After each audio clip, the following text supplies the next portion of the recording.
तो सीजीपी की रेस में सभी लोग बाहर हैं और सब अपने अपने सीजीपीए बहुत ज्यादा बढ़ाने की कोशिश कर रहे हैं, क्योंकि 3 इडियट्स के वायरस ने भी कहा था, remember life is a race, अगर तेज नहीं भागोगे तो कोई तुम्हें कुचल के आगे निकल जाएगा। सवाल यह है कि कॉलेज में कितने सीजीपीए इनफ रहते हैं कि हाँ आप हर चीजें कर सकते हो। उसका आंसर इस वीडियो में आपको पता चलेगा। तो सीजीपीए को एनालिस करते हुए डिटेल में बताओ तो सीजीपीए सिर्फ 1-2 जगह ही है आपके कॉलेज में जब आपके सीजीपीए की जरूरत नहीं पड़ रही होगी।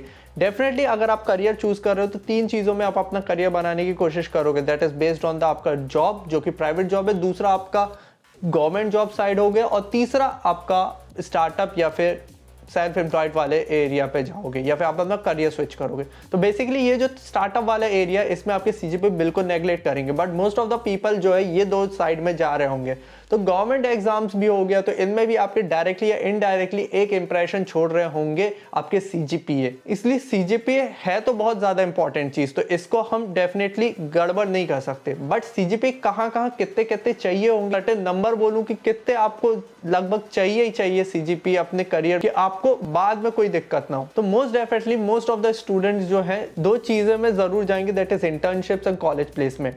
नाउ कोई भी इंटर्नशिप या फिर कॉलेज प्लेसमेंट में अगर आप सिर्फ एलिजिबिलिटी की बात कर रहे हैं कि आपको सिर्फ उसमें बैठने या फिर किसी कंपनी में अप्लाई करना है, तो कॉलेज ज्यादा से ज्यादा आपसे 5 सीजीपी मांग रहा होगा कि आप 5 सीजीपी के ऊपर हो जाओ, हम आपको बैठने देंगे। बट ये सिर्फ एक एलिजिबिलिटी, कॉलेज आपको परमिशन दे रहा है कि हाँ आप इसमें जा सकते हो।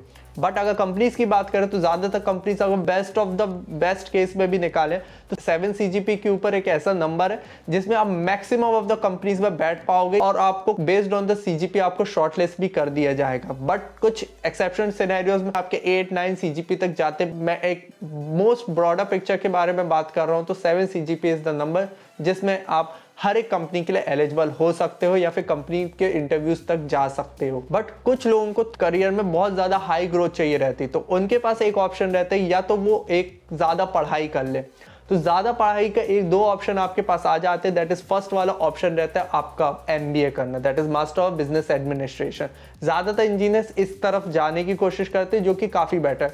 और अगर हम एमबीए के प्रोग्राम के बारे में बात करें, जैसे इंजीनियरिंग में आपका आईआईटी बहुत ज्यादा प्रीमियम इंस्टीट्यूट हो जाता है, उसी तरह एमबीए में आपका आईआईएम एक प्रीमियम इंस्टीट्यूट हो जाता है। नाउ आईआईएम का जो फंडा रहता है वो काफी ज्यादा कॉम्प्लिकेटेड रहता है क्योंकि काफी चीजें देखी जाती है। जैसे कि कैट एंट्रेंस एग्जाम होता है, उसके बेसिस पे वो सिलेक्शन कर रहा होता है। बट कैट ही बस नहीं है कि आपको ये पूरी तरीके से आपको आईआईएम तक पहुंचा सकता है। बट अगर सिंपल टर्म्स में बोलूं तो आईआईएम तक ये बोलता है कि आपके 5 सीजीपी के ऊपर होने ही चाहिए अगर आपको आईआईएम्स में एडमिशन लेना है। That is this is the eligibility कि आपको इतने नंबर्स चाहिए। आईआईएम्स की जो सिलेक्शन क्राइटेरिया रहता है उसमें 20% वेटेज आपकी जो डिग्री है उसको भी दिया जाता है। मतलब आपके ज्यादा से ज्यादा सीजीपी होने चाहिए। ये ज्यादा से ज्यादा सीजीपी आपके 8.5 से लेकर 9.5 तक की जरूरत पड़ सकती है। 50% तो आपको चाहिए ही चाहिए, बट आपकी 50% में गारंटी नहीं सिलेक्शन होने की। जो मैंने दूसरे ऑप्शन के बारे में बात किया था दैट इज आपका गेट। तो गेट के बारे में हर एक व्यक्ति सुन रखा होगा, ये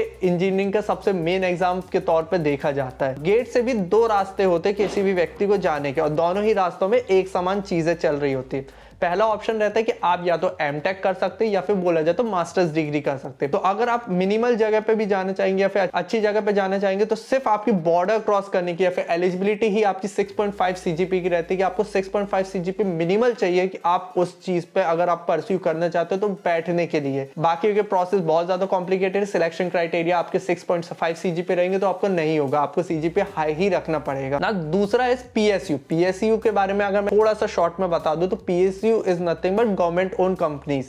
तो just like government own companies just like ONGC हो गया, कोल इंडिया हो गया, ये सब जो कंपनीज है ये सब गवर्नमेंट ओन है। जो पीएसयू वगैरह यहाँ पर भी आपका गेट अच्छा होना चाहिए, मतलब जो आपका एंट्रेंस एग्जाम है वो भी अच्छा होना चाहिए, बट मिनिमली आपको 6.5 सीजीपी रखना पड़ेगा अगर आप पीएसयू के लिए एलिजिबल होना चाहते हो। I am talking about the eligible, not the selection वाला क्राइटेरिया। देखा गया है कि अगर आप थोड़ी सी हायर एजुकेशन वगैरह करना चाहते हो या फिर आप कॉलेज और प्लेसमेंट की तरफ अपना स्टैंड आउट करना चाहते हो तो ज़्यादातर लोगों ने एक नया तरीका निकाला, दैट इज एकेडमिक रिसर्चर के तौर पे काम करने का, मतलब प्रोफेसर के अंडर रिसर्च करने का। आई मीन कुछ लोग रहते हैं अगर उन्हें थोड़ी सी हायर स्टडीज जाना रहता है या फिर प्लेसमेंट में बहुत ज़्यादा फोड़ना रहता है, तो वो एक प्रोफेसर या फिर किसी भी प्रोफेसर, चाहे वो उनका कॉलेज का हो या फिर बाहरी कॉलेज का हो, मतलब रेप्यूटेड कॉलेज का, उनके अंदर वो इंटर्नशिप करना चाहते हैं। और इसके लिए सेंट्रल गवर्नमेंट से IITs हो गया, डिफरेंट कॉलेजेस हो, उनका फंड भी मिल रहा होता है। तो यहाँ पर जो है अब आपको एज अ पर्सन सोच के रखो कि आपका सामने आपने किसी को भी मेल किया है, किसी प्रोफेसर को मेल किया कि मुझे प्लीज रख लीजिए मशीन लर्निंग के लिए, या फिर आप समथिंग आपके पास इसके लिए मुझे डेटा एनालिस्ट के तौर पर रख लीजिए। वो व्यक्ति आपको नहीं जानता, क्यों आपको रखने की कोशिश करे। नंबर 1 थिंग आती है कि वो आपका CGPA वगैरह ही सबसे पहले देखेगा कि ओके, क्योंकि प्रोफेसर के मन में हमेशा से ये चीज़ रहती है कि CGPA is the top priority for them, और आप अगर उनके अंदर काम करना चाहते हो आपकी CGPA काफ़ी ज़्यादा होना पड़ेगा, क्योंकि उससे उन्हें ये संकेत मिलता है कि हाँ दिस व्यक्ति इज हार्ड वर्किंग। तो यहाँ पर CGPA के बारे में बात करें तो नंबर ऑफ एप्लीकेंट्स आते हैं IIT के प्रोफेसर के पास, तो आप मान के चलो मिनिमल नहीं बट एवरेज में 9 CGPA वाले स्टूडेंट्स ही इंटर्नशिप कर पाते। बट वो चीज़ अगर हो जाती है तो आपका एज अ करियर में बहुत ज़्यादा बूस्टअप मिल रहा होता है। जब मैं प्लेसमेंट वगैरह की बात कर रहा था तो I was talking just about the on campus वाला प्लेसमेंट, की कोई कंपनी आपके पास आ रही है, आपके कॉलेज में आ रही है और आपको जॉब का ऑफर देते हुए जा रही है। बट कुछ एरियाज में स्टूडेंट्स ऑफ कैंपस प्लेसमेंट की तरफ जा रहे होते हैं कि आपको कॉलेज से कोई मतलब नहीं है, सिर्फ आप डिफरेंट प्लेटफॉर्म का यूज़ करते हुए या फिर डिफरेंट रेफरल्स का यूज़ करते हुए आप अपना प्लेसमेंट लेने की कोशिश करते हो। ऑफ कैंपस प्लेसमेंट की एक सिनेरियो है जहां पर वो CGPA का बिल्कुल भी मेंशन नहीं करते कि how much CGPA they need. तो ये इसका मतलब ये नहीं है कि आप अगर 4.5 भी CGPA तो भी आपको जॉब मिल रही होगी। This is not, because off campus placement में ज्यादातर केसेस में ये देखा गया है कि जो भी एक्सेप्शनल अगर स्किल है तो वो CGPA को नेग्लेक्ट कर देंगे, बट अगर नॉर्मल वे में चल रहा जा रहा है तो ज्यादातर लोग जो हैं, ज्यादातर HR है, वो अपने अनुसार एक बाउंड्री सेट कर लेते हैं कि इसके बाद मतलब 8 CGPA हो गया, 7 CGPA हो गया, इसके जो भी ऊपर है वही इस कंपनी के लिए एलिजिबल है। ये बताई नहीं जाती स्टूडेंट्स को जो भी अप्लाई कर रहे हैं, बस ये एक कंपनी जितने लोग रिक्रूट कर रहे होते हैं उनके बीच ही रह जाती है बात। अगर कुछ केसेस ऐसे होते हैं कि अगर आप एज अ कोर स्किल में ही अपना जॉब लेना चाहते हो, खासकर अगर मैं बोलूँ जो मैकेनिकल वाले मैकेनिकल में जॉब लेना चाहते, स्विच नहीं करना चाहते CS वाले साइड में या फिर इलेक्ट्रिकल वाले इलेक्ट्रिकल में लेना चाहते, तब भी आपकी जो कंपनीज आ रही होती है वो सिंपल से स्ट्रिक्टनेस वे में आपके CGPA देख रहे होते हैं, क्योंकि उन्हें 2 चीज़ों की अश्योरिटी मिल रही होती है कि that is first one is student is hard working, second one कि अगर स्टूडेंट के इतने अच्छे CGPA चल रहे हैं, दैट इज 8, 8.5 या फिर 7 चल रहे हैं,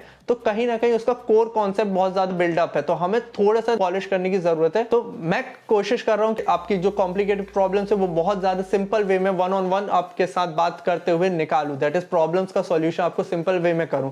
तो ये चीज़ें बहुत कम लोग कर रहे हैं और ये चीज़ों को बढ़ाने के लिए you can subscribe as well, क्योंकि हम काफ़ी ज़्यादा मेहनत कर रहे हैं। ये चीज़ आपके लिए काफ़ी फ्री है, बट हमें एक अच्छा मोटिवेशन या फिर सपोर्ट के तौर पर मिलेगा। तो जनरली कंक्लूजन में बोला जाए तो अगर CGPA की बात करें तो 5 ये आपको एलिजिबिलिटी दे देगा, बट इवन द 7 CGPA आपको गारंटी नहीं देगा कि सिलेक्शन क्राइटेरिया तक पहुंच सको। तो CGPA पे ज़्यादा गौर करो, जिससे आपको एक पर्टिकुलर जिस गोल तक आप पहुंचना चाह रहे हो वो आसानी से आप अचीव कर पाओ। CGPA एक ऐसा कॉन्सेप्ट है जो आपके प्लेसमेंट एलिजिबिलिटी की तरफ भी आती है, बट स्टिल CGPA बस एक ऐसी चीज़ नहीं है जो आपको प्लेसमेंट दिलवा देगी।